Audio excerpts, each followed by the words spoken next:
আপনারা প্রায়ই আমাকে অনলাইনে অথবা অফলাইনে ফোন করে জিজ্ঞাসা করেন ট্রিটমেন্টের খরচ কত। দাঁত তোলা হতে পারে, কিংবা ফিলিংয়ের হতে পারে, অথবা ইমপ্ল্যান্টের হতে পারে, অর্থোডন্টিক ট্রিটমেন্ট হতে পারে, যে কোনো ট্রিটমেন্টেরই খরচ আপনারা জানতে চান। আসলে একটি ট্রিটমেন্টের খরচ নির্ভর করে সেই ক্লিনিকের ডক্টর, ক্লিনিকের পজিশন এবং ক্লিনিকের এনভায়রনমেন্টের ওপর। যেমন আমার কথাই বলি, আমি দুটো জায়গায় প্র্যাকটিস করি। একটি হচ্ছে সকালে ইম্পালস হসপিটাল, সেটা হচ্ছে তেজগাঁ। সেখানে কিন্তু আমার ট্রিটমেন্ট খরচ একরকম। এবং দ্বিতীয়ত আমি প্র্যাকটিস করি সাভারে। সেখানে কিন্তু ট্রিটমেন্ট খরচ টোটালি ভিন্ন। কারণ এটি আমার নিজের জায়গা, এটা আমার শ্বশুরবাড়ির এলাকা হওয়াতে তিনি বলেছিলেন এটি যেন আমি সম্পূর্ণভাবে সেবামূলক একটি প্রতিষ্ঠান হিসেবেই রাখি।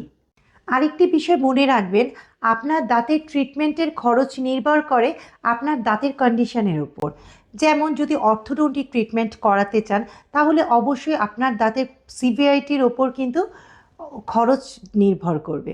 এছাড়াও যদি আপনি দাঁত তুলতে চান, সেক্ষেত্রেও আক্কেল দাঁত তুলতে গেলেও এক ধরনের খরচ হয়ে থাকে, অন্য দাঁত হলে অন্য রকম।